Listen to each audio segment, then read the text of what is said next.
Banswara news channel से सईद मिर्जा हिंदुस्तानी की report. नमस्कार, बीएन न्यूज में आप सबका स्वागत है। आज हम बात कर रहे हैं क्रांतिकारी कवि अशोक मधोस से। आप एक्टिविस्ट हैं, कविताएं भी करते हैं और लोगों की समस्याओं को उठाते रहते हैं। बहुत अच्छा काम करते हैं, समाज में बहुत अच्छा प्रभाव है। आज हम ये एक नई शुरुआत कर रहे हैं कि बांसवाड़ा के साहित्यकारों को एक मंच प्रदान कर रहे हैं जहाँ से वे अपनी बात, अपना साहित्य, अपनी रचनाएं लोगों तक पहुँचा सके। तो अशोक जी, आपसे पहला प्रश्न ये कि बांसवाड़ा में साहित्य की क्या स्थिति है, साहित्यकारों का क्या रुझान है? नमस्कार। बांसवाड़ा में और ज़िले में साहित्यकार तो बहुत हैं। उनकी पहचान राज्य तक नहीं है, न प्रदेश तक है, न देश में है। ये संकीर्णता मानसिकता की वजह से ये एक ही जगह कुएं के मेढक बने हुए हैं। जी, और कोई बात जो यहाँ के साहित्यकारों के संगठन तो बांसवाड़ा में बहुत से हैं, परंतु ये संगठन संकीर्णता सोच के कारण एक ही जगह स्थिर हो गए। उसमें समाजवाद और जातिवाद की भावना कूट कूट के भर गई है, जिससे साहित्यकार अपनी पहचान कायम नहीं रख पा रहे हैं। अशोक जी, जैन आप लगा हैं, लेकिन आपके नाम के साथ में उपनाम आपने मधोस लगा रखा है, तो ऐसा क्यों है? मैं बिना पिए मधोस हूँ। मैं कविता उस लहजे में पढ़ता हूँ जाने सामने वाला समझता है ये कोई पी के अपनी रचना प्रस्तुत कर रहा है। मैं नशा मुक्ति के खिलाफ हूँ, परंतु मैं न चाय पीता हूँ, न बीड़ी सिगरेट तम्बाकू पान गुटखा पान कुछ भी यूज़ में नहीं करता हूँ। जी, तो आपकी कोई ऐसी रचना सुना है जो बहुत लोकप्रिय हो और लोगों ने बहुत पसंद की हो? तो मैं इतनी सुंदर रचना आपके सामने प्रस्तुत कर रहा हूँ जिसमें सभी बातों का समावेश है जो आपके सामने प्रस्तुत है। मेरी कविता का शीर्षक है सुहाना लगता है। सूरज की रोशनी, चंद्रमा की चांदनी, उड़ते गगन के पंछी, जल तरंगों में तैरती मछली मुझे बहुत सुहानी लगती है, मुझे बहुत सुहानी लगती है। फूलों पर मंडराते भंवरे, चमन में उड़ती रंग बिरंगी तितली, कोयल की कू कू, पपैया की पी पी मुझे बहुत सुहानी लगती है, मुझे बहुत सुहानी लगती है। उमड़ घुमड़ कर आती बदलियाँ, उमड़ घुमड़ कर आती बदलियाँ, चम चमाती बिजली, मंद मंद बहती हवाएं, सब तरंगी इंद्रधनुष, जंगल में नाचते मयूर मुझे बहुत सुहाने लगते हैं, मुझे बहुत सुहाने लगते हैं। माँ के गोदी का शिशु, माँ के गोदी का शिशु, आशीर्वाद के लिए उड़ते हाथ, माँ बाप का साया और हरा भरा चमन मुझे बहुत सुहाना लगता है, मुझे बहुत सुहाना लगता है। पाठशाला को जाते बच्चे, बहुत अच्छा। पाठशाला को जाते बच्चे, काम करते मजदूर, खेतों में हल चलाते किसान, नदी का बहता नीर, लहर लहराती फसलें मुझे बहुत सुहानी लगती हैं, मुझे बहुत सुहानी लगती है। कविताएं पढ़ते कवि, गजल गाते शायर, बहुत अच्छा। गीत गुनगुनाते संगीतकार और बच्चों को सुलाती माँ की लोरी मुझे बहुत सुहानी लगती है, मुझे बहुत सुहानी लगती है।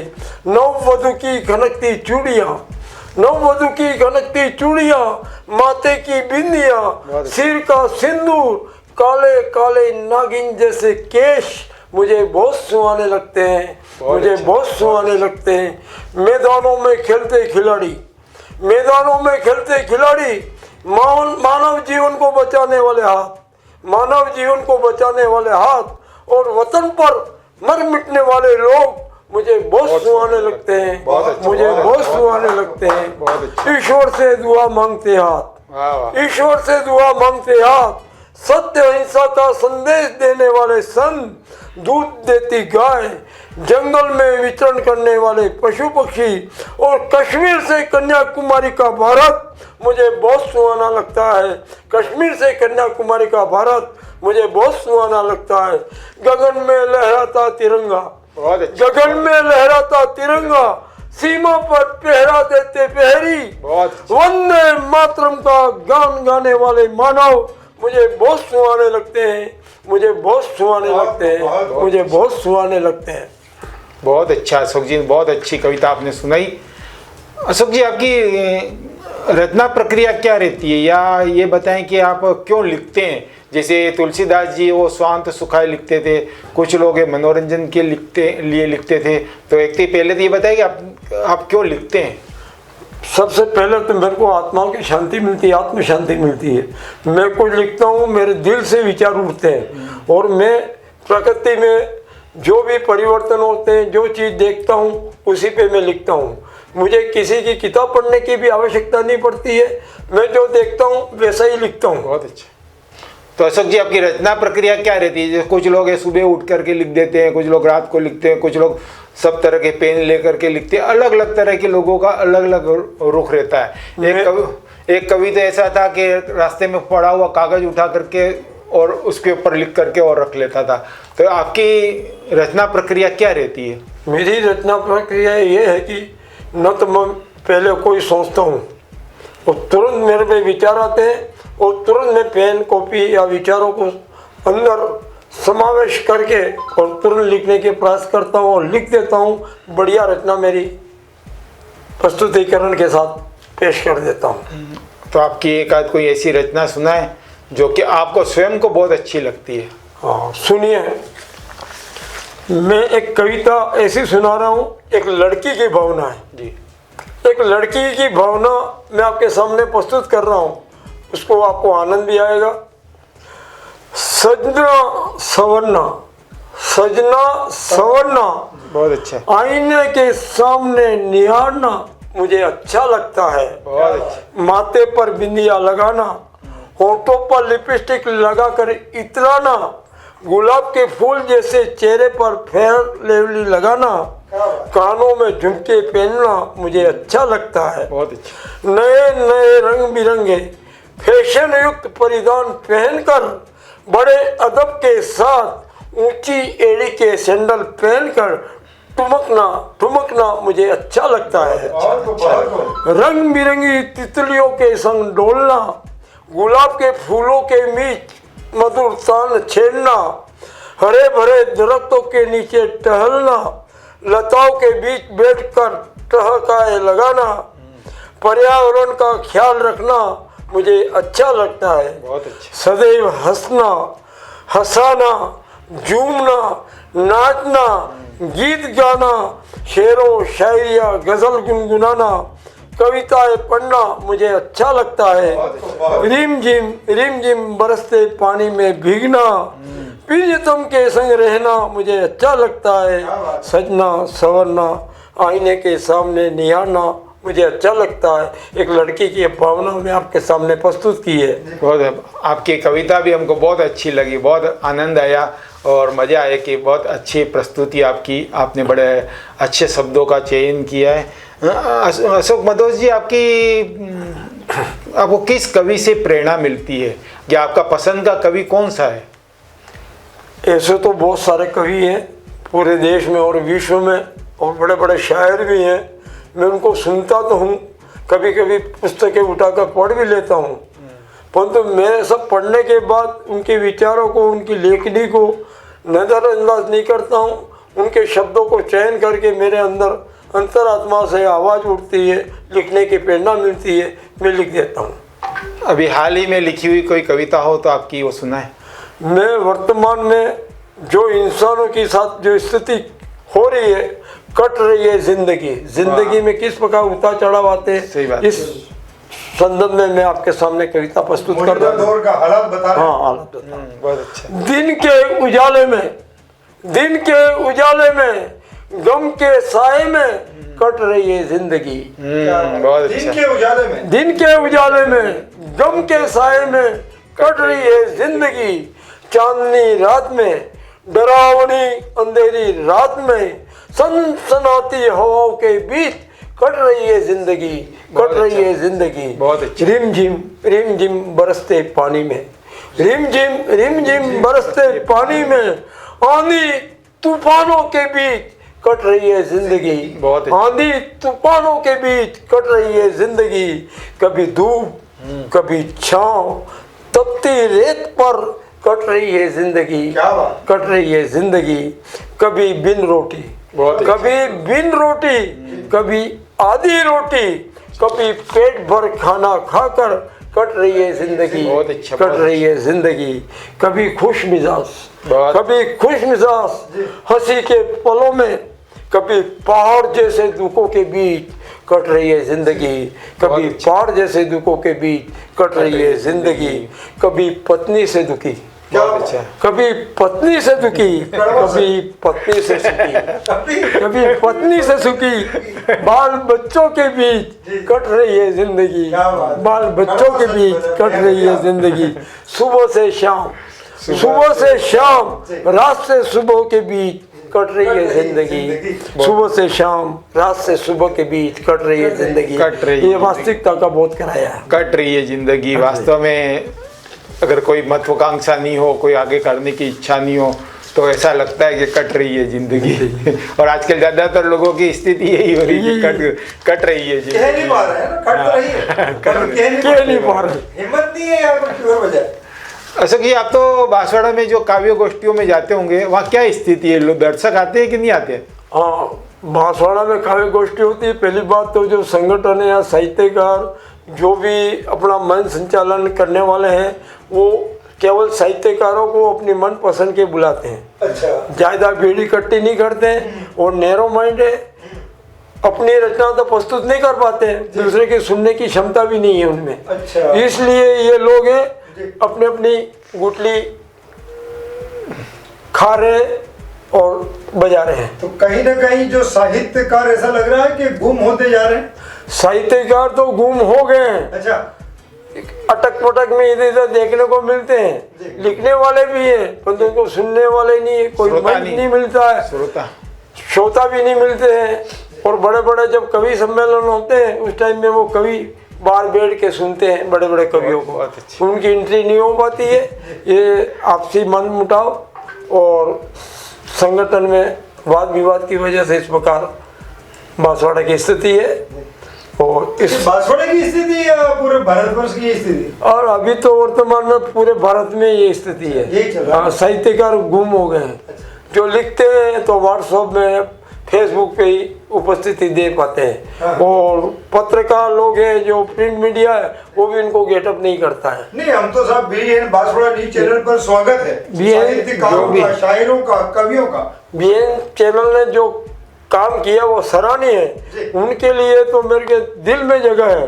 उनके लिए भी मैं 4 पंक्तियां प्रस्तुत करता हूँ। बहुत अच्छा। काम करो ऐसा कि पहचान बन जाए। बहुत अच्छा, उन्होंने बहुत पहचान बनाई है। काम करो ऐसा कि पहचान बन जाए, 2 कदम ऐसे चलो कि निशान बन जाए। बहुत अच्छा। जिंदगी तो सब जी लेते हैं जैसे तैसे करके, पर जिंदगी ऐसी जियो की मिसाल बन बहुत जाए। अच्छा, बहुत जिंदगी अच्छा, ऐसी जियो की मिसाल बन जाए। ये चैनल मिसाल कायम कर रहा है। आपकी एक कविता है अशोक जी, कैसे मुस्कुराऊं, वो सुना है, बहुत लोकप्रिय कविता है, मेरे को भी बहुत अच्छी लगती थी, कई बार सुनी है आपसे, तो वो अगर सुनाए तो। उसकी रचना को गुलाब का फूल शीर्षक है। बहुत अच्छा। गुलाब का फूल। क्या बात। मैं हूँ गुलाब का सुंदर फूल, मैं हूँ गुलाब का सुंदर फूल, हरदम रहता हूँ कांटों के बीच। बहुत अच्छा। हरदम रहता हूँ कांटों के बीच, इसके बाद भी मैं सदैव मुस्कुराता हूँ। बहुत अच्छा। इसके बाद भी मैं सदैव मुस्कुराता हूँ, बिना पक्षपात किए सबको खुशबू लुटाता हूँ। बिना पक्षपात किए सबको खुशबू लुटाता हूँ। यारो मुझ पर सब मोहित हो जाते हैं। बहुत अच्छा। यारो सब मुझ पर मोहित हो जाते हैं, पर मैं किसी पर मोहित नहीं होता। मैं किसी पर मोहित नहीं होता हूँ, इसके बाद भी सब जन मेरी इज्जत करते हैं, इसके बाद भी सब जन मेरी इज्जत करते हैं, मुझे देवी देवताओं के चरणों में अर्पित करते हैं, बहुत अच्छा। मुझे देवी देवताओं के चरणों में अर्पित करते हैं। आई विल लव यू के साथ प्रेमी एक दूसरे को भेंट करते बहुत हैं। अच्छा, बहुत अच्छा। आई लव यू के साथ प्रेमी मुझे एक दूसरे को भेंट करते हैं। मैं दूल्हा दुल्हन के गलों की शोभा बनता हूँ, क्या बात है। मैं दूल्हा दुल्हन के गलों की शोभा बनता हूँ। सत्य बात है। अरे इंसानों मैं कांटों के बीच रहकर भी कितना खुश नसीब हूँ। बहुत अच्छी। अरे इंसानों मैं कांटों के बीच रहकर भी कितना खुश नसीब हूँ। यारो तुम भी मेरी तरह जीना और सम्मान पाना सीखो। यारो तुम भी मेरी तरह जीना और सम्मान पाना सीखो। ये गुलाब के फूल का बहुत अच्छे। बिल्कुल। एक फूल की वास्तविकता बताइए। एक फूल की वास्तविकता। कामना बताई आपने। बड़ी सरोजनी नायडू की भी कविता है, उसकी प्रतिध्वनि, उसकी स्मृति हो गई। आपने बहुत अच्छा। मैं दर्शकों को बताना चाहता हूँ कि अशोक मधोस मूलतः व्यवसायी है और फिर भी कवि है। ये अपने आप में दोहरा गुण हो गया। और उनकी कविताएं वो मंचों पर, साहित्यकार भी। हाँ, मंचों पर सुनी जाती है। अशोक जी, आप कविता के अलावा और किस विषय पर लिखते हैं? मैं तो पर्यावरण के ऊपर लिखता हूँ, देशभक्ति के ऊपर लिखता हूँ, समसामयिक कविता भी प्रस्तुत करता हूँ। जो भी मेरे सामने दिखा जाता है तुरंत मेरे मन में विचार प्रकट होते हैं, उत्तेजना होती है। अगर आक्रोश भरी बात हो तो, देशभक्ति की हो तो जज्बा जग जाता है और मैं कोई गलत कार्य देख लेता हूँ, तुरंत आक्रोश के साथ उसका प्रस्तुतिकरण कर देता हूँ। नारी उत्थान के लिए भी मैं कविता लिखता हूँ। इसमें बताता हूँ, नारी का मत करो अपमान, नारी का मत करो, नारी का मत करो अपमान, नारी से ही पैदा होता है नर, बहुत अच्छा। नारी से ही पैदा होता है नर, फिर हम क्यों नहीं करते नारी का सम्मान, फिर हम क्यों नहीं करते नारी का सम्मान। इसी प्रकार लड़कियों के साथ छेड़छाड़ होती है, उस पर दो पंक्तियां। मत छेड़ किसी लड़की को, मत छेड़ किसी लड़की को, पाप का काम होगा, पाप का काम होगा। तू भी किसी न किसी दिन किसी लड़की का बाप होगा। बहुत अच्छा, बहुत तू भी किसी न किसी दिन किसी लड़की का बाप होगा। तो अशोक जी, अंत में एक और कविता कोई आपकी सुनाए। और वर्तमान की स्थिति बड़ी विकट है, हर जगह स्थिति हालात खराब है। इस संदर्भ में मैंने कविता लिखी है, मैं कैसे मुस्कुराऊं। मैं कैसे मुस्कुराऊं। और मुस्कुराहट लोगों की छीन गई है। जंगल में वृक्ष नहीं, जंगल में वृक्ष नहीं, गगन में पंछी नहीं, बहुत अच्छा। बहुत चमन में बहार नहीं, राष्ट्रभाषा का सम्मान नहीं। वाह, ऐसे में मैं कैसे मुस्कुराऊं, ऐसे में मैं कैसे मुस्कुराऊं। खाने को अन्न नहीं, पीने को पानी, रहने को मकान नहीं, पढ़ने को पुस्तक। ऐसे में मैं कैसे मुस्कुराऊं, ऐसे में मैं कैसे मुस्कुराऊं। सिर पे माँ बाप का साया नहीं, सिर पे माँ बाप का साया नहीं। बहन के मांग में सिंदूर नहीं, बहुत अच्छा। बहन के मांग में सिंदूर नहीं। भाइयों में आपस में प्रेम नहीं, पड़ोसी के आंगन में रोशनी नहीं। ऐसे में मैं कैसे मुस्कुराऊं, ऐसे में मैं कैसे मुस्कुराऊं। दो हाथों को भी कोई काम नहीं, दो हाथों को भी कोई काम नहीं। देश के नेताओं की कोई छवि नहीं, बहुत अच्छा। देश के नेताओं की कोई छवि नहीं, देश के नेताओं की कोई छवि नहीं। पशुओं के थनों में दूध नहीं, पशुओं के थनों में दूध नहीं। अंधेरे के खिलाफ कोई आवाज नहीं। ऐसे में मैं कैसे मुस्कुराऊं, ऐसे में मैं कैसे मुस्कुराऊं। फूलों में खुशबू नहीं, फूलों में खुशबू नहीं। बच्चों के चेहरे पर मुस्कान नहीं, युवाओं में तेजस्व नहीं, बूढ़ों का सम्मान नहीं। साधु संतों में आपस में मेल नहीं। ऐसे में मैं कैसे मुस्कुराऊं, ऐसे में मैं कैसे मुस्कुराऊं। देश में भ्रष्ट नेताओं की कोई कमी नहीं। देश में भ्रष्ट नेताओं की कोई कमी नहीं। पुलिस के डंडे में कोई आवाज नहीं। पुलिस के डंडे में कोई आवाज नहीं। देश के कानून में कोई दम नहीं। देश के कानून में कोई दम नहीं। वंदे मातरम का राग नहीं। ऐसे में मैं कैसे मुस्कुराऊं? ऐसे में मैं कैसे मुस्कुराऊं? सरदार पटेल, सुभाष बोस जैसे अब देश में नेता नहीं। सरदार पटेल, सुभाष बोस जैसे देश में नेता नहीं। राम लक्ष्मण जैसे भाई नहीं। राम लक्ष्मण जैसे भाई नहीं। वतन पर मर मिटने वाले सुखदेव, भगत सिंह, चंद्रशेखर आजाद नहीं। और गांधी बाबा जैसा मसीहा नहीं। और गांधी बाबा जैसा मसीहा नहीं। ऐसे में मैं कैसे मुस्कुराऊं? ऐसे में मैं कैसे मुस्कुराऊं? तो आप थे अशोक मधोस। निश्चित रूप से जिन दर्शकों ने इन्हें सुना होगा, आनंद प्राप्त किया होगा। BN बांसवाड़ा न्यूज चैनल को सब्सक्राइब कर लाइक और शेयर भी करते रहें। साथ ही हमारे Facebook page, Twitter, Instagram, Telegram, WhatsApp news channel को फॉलो करें।